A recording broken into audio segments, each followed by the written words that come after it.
Alright, so now we're going to talk about something called Chebychev's rule. And so how we're going to start that is by looking at the normal curve rule, and then talk about how Chebychev's rule is different and when we would use that. So when we talked about the normal curve rule, we could say certain things based on how many standard deviations we went out. I could say that 68% of observations fell within one standard deviation of the mean.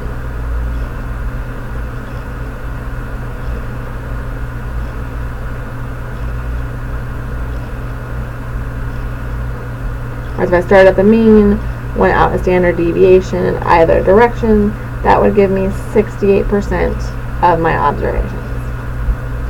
I could then say that 95% of observations fall within 2 standard deviations of the mean. Right, and finally, if I went out a third standard deviation, I could say that 99.7% of observations fall within 3 standard deviations of the mean. That's nothing new. We've already talked about that. An important thing about this, though, was that it was called the normal curve rule. So what I mean is anytime I was doing that, my picture had this bell-shaped, symmetric-looking curve. Alright, so that would be described as symmetric and unimodal. Now, as we've already seen when we talked about graphical displays, your graph is not always going to be symmetric and unimodal. So what can I do then? This is where Chebychev's rule is going to show up. Right, so what does Chebychev's rule show us? So first of all, those that care about the math about it, so we can find for any distribution or model that at least 1 minus 1 over k squared of the values will lie within k standard deviations of the mean. So if I want to go out 1 standard deviation, I can basically plug in 1 for k and find out what I get. If I plug in 1 for k, I actually get 0. So I can say that at least 0% of my observations fall within 1 standard deviation. Now again, an important thing about that this rule is very different from the normal curve rule is it has this at least part in the first part. So 0% or more of observations fall within 1 standard deviation of the mean. So really this first one is not useful at all. Right, because I can guarantee that at least 0% is anywhere. Right, so that's not even a very useful statement for me. But if I go out 2 standard deviations, I'm actually going to start getting something useful. What I will find then is that at least 75% of my observations fall within 2 standard deviations of the mean. Or again, 75% or more of the observations fall within 2 standard deviations. And if I go out a third standard deviation here, I will get at least, or again, more than, 89% of observations fall within 3 standard deviations of the mean. So these numbers are different. Right, we had 68, 95, 99.7 for the normal curve rule. So these are different. But also notice with the normal curve rule, there wasn't that at least part. It was like this is the number. Versus Chebychev's rule has this at least. So it could be this thing or anything higher that falls within a certain number of standard deviations. So how do I know which rule to use? So here's some good news. Just as I was saying, if you compare the normal curve numbers, 68, 95, 99.7, right, 68 is at least 0, 95% is at least 75, 99.7% is also at least 89%. So Chebychev's rule will always work. It doesn't matter what the shape of my graph is, it always works. Now, when should I use the normal curve rule? I mean, if Chebychev always works, why don't I just use that? So the normal curve rule works if your graph is symmetric and unimodal.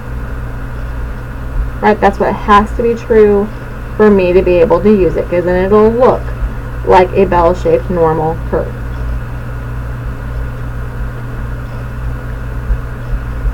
And is better when it applies.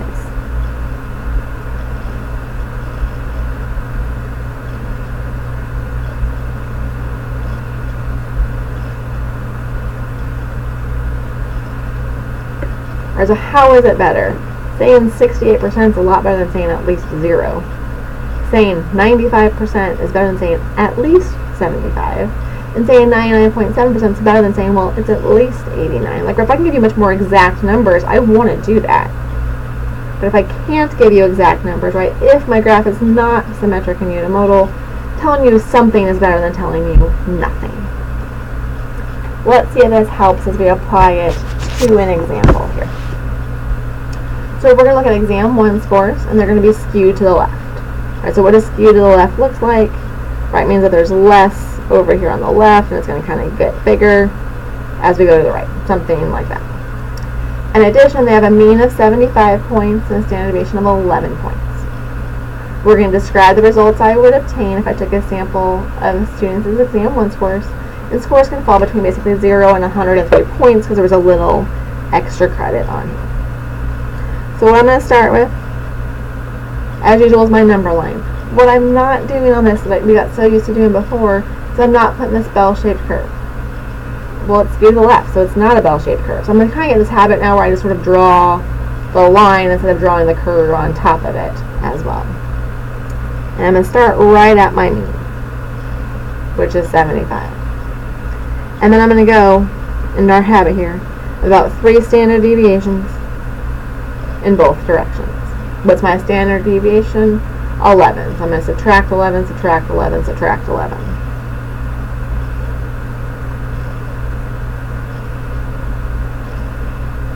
On the other side, we're just going to add. Oh, but wait. They said the highest score is 103. So we're going to have to go ahead and cut that off there and say, well, that's 103 because that was the max possible score. And so first of all, what rule am I going to use? Here, Chebychev's rule, or am I going to use the normal curve rule? Well, it says in the problem that they're skewed left, so I know it's not symmetric. So that's going to tell me that I want to use Chebychev's rule. And don't worry, I'm not going to worry about your spelling of Chebychev's. Well, Chebychev's rule really doesn't give me anything useful about that 1 standard deviation out, so I'm not even going to bother doing that. I'm going to start by looking at going out 2 standard deviations. And so that tells me then that at least 75% of students score between are 53 and 97 points on exam 1.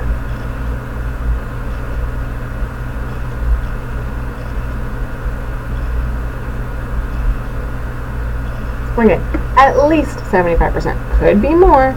At least 75% of students will score between those 2 numbers.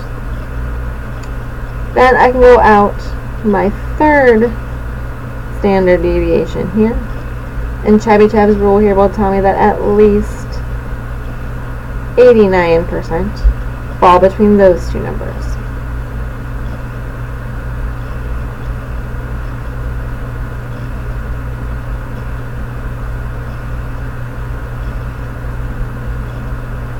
And again, our max here was 103, so I don't want to take that all the way up to 108 because that wouldn't make any sense if that's not a possible score.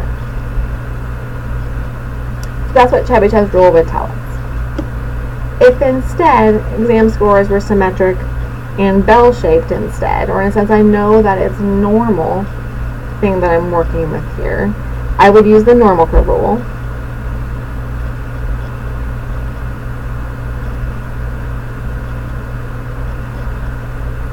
So what could I say?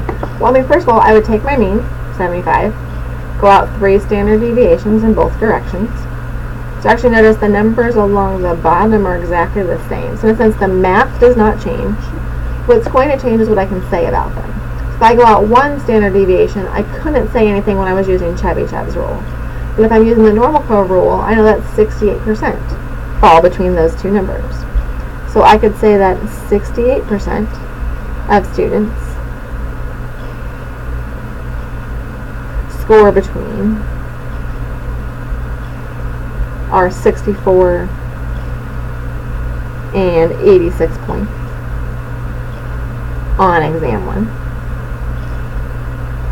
I would know when I went out to standard deviations, if I'm using the normal curve rule, that 95% of students score between 53 and 97 points on exam 1.